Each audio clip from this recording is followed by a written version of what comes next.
everybody, good to see you. Welcome back. This is a real quick tip for you to make this summertime. I am going to make some homemade ketchup. Now lots of times when you get to the bottom of that jar of ketchup or that bottle of ketchup, you're like, oh darn. And so this is just a great way to always have ketchup in your pantry. Or with just a few ingredients, you can whip up your own. And it's ready to go. You don't need to cook it or anything. So I'm going to show you how to get started. Here we go. Now I've got 12 ounces of tomato paste that's just going to go right into this glass mixing dish here. 2 6-ounce cans, so 12 ounces total. This is just a great go-to quick recipe that you can use anytime. If you're short on ketchup, whip this up. So I always try to keep these smaller cans of tomato paste in my pantry. I buy them, like a case at a time, just because the shelf life, A, is wonderful on them, and B, you never know when you're going to need just a little bit of tomato paste for something. I use it a lot in my sauces, and you'd be surprised what recipes call for tomato paste that you don't even really taste the tomato in it at all. It's just a thickening agent. So tomato paste is a good thing to always have on hand. Okay, so 12 ounces of tomato paste go right into my bowl here. Now what I'm going to do next is I'm going to add a series of all kinds of different spices to kind of make this just the perfect tomato ketchup. All right, so I'm going to go ahead and I'm going to add 4 tablespoons of sugar. And I just use my regular granulated sugar. So 4 tablespoons. Now, if you don't want that much sugar in your tomato paste, feel free to just cut back a little bit if you want to. Totally your call on that, okay? Now, the next thing that I'm going to do is I'm going to add some salt. 1.5 teaspoons of regular salt. So a teaspoon, and then that's about a half. All right, so 4 tablespoons of sugar, 1.5 teaspoons of salt. So then the next thing we're going to do is we're going to add some spices to it. Now, we're going to add some cinnamon. Now, the cinnamon and the nutmeg, the cloves, not nutmeg, cloves, cinnamon and ground cloves are going to go in next. So we're going to go ahead and we're going to add 1/2 teaspoon of cinnamon, and we're going to add 1/8 teaspoon of cloves. So this is this is the cinnamon in here.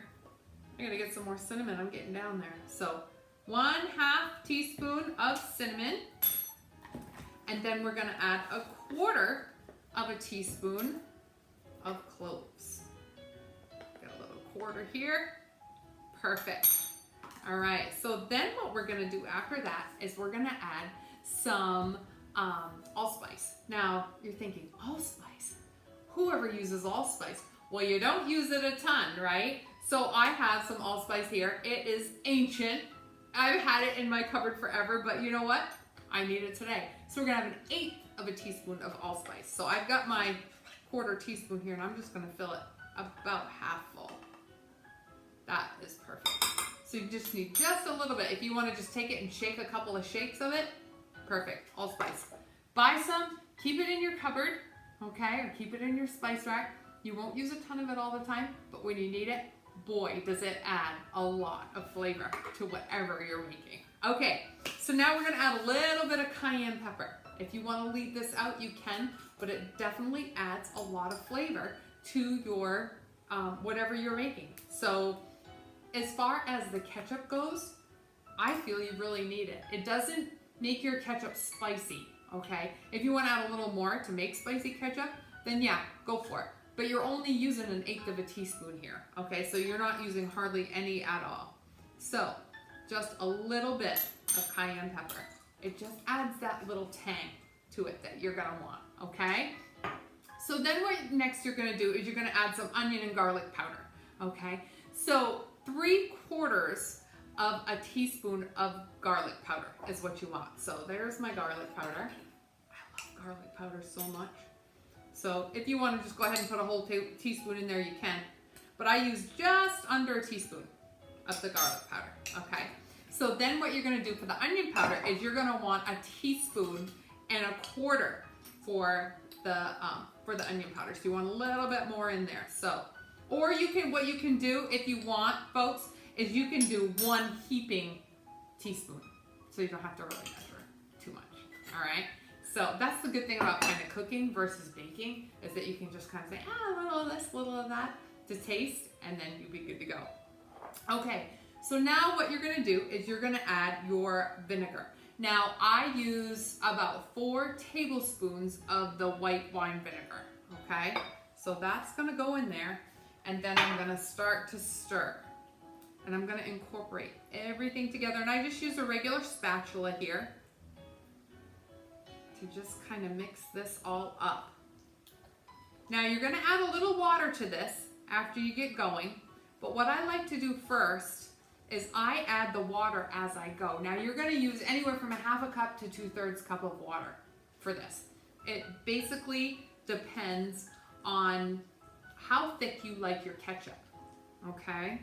So, and it depends on how you're gonna store it too. I store them, where'd it go?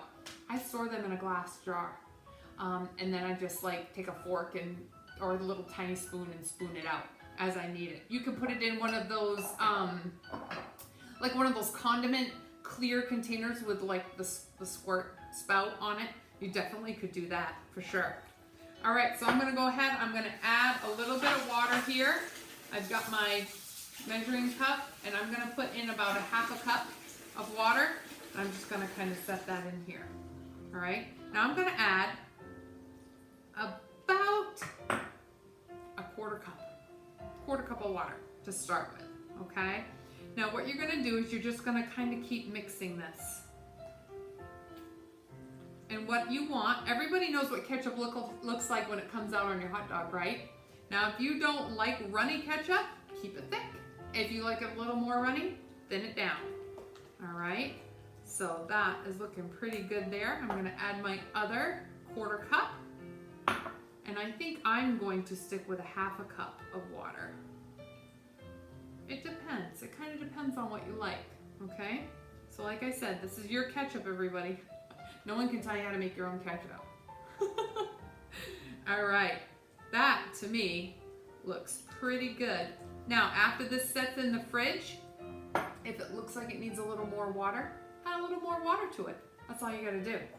All right, so I'm gonna go ahead. Now, if you guys could smell this, it smells so good. It's the tastiest ketchup. It really is.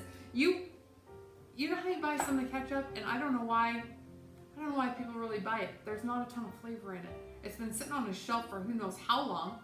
The ingredients in it, if you read them, yeah, they're similar to what I put in here, but the flavor is gone from it. But this is just so flavorful and fresh and good. You'll want to have this all the time.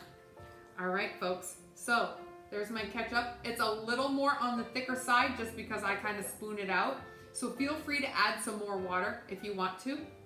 But I'm gonna go ahead and just kind of spoon this or pour it ever so carefully in my jar. I use these jars. These are great. I just buy them in the canning section, but I use them for my mayonnaise.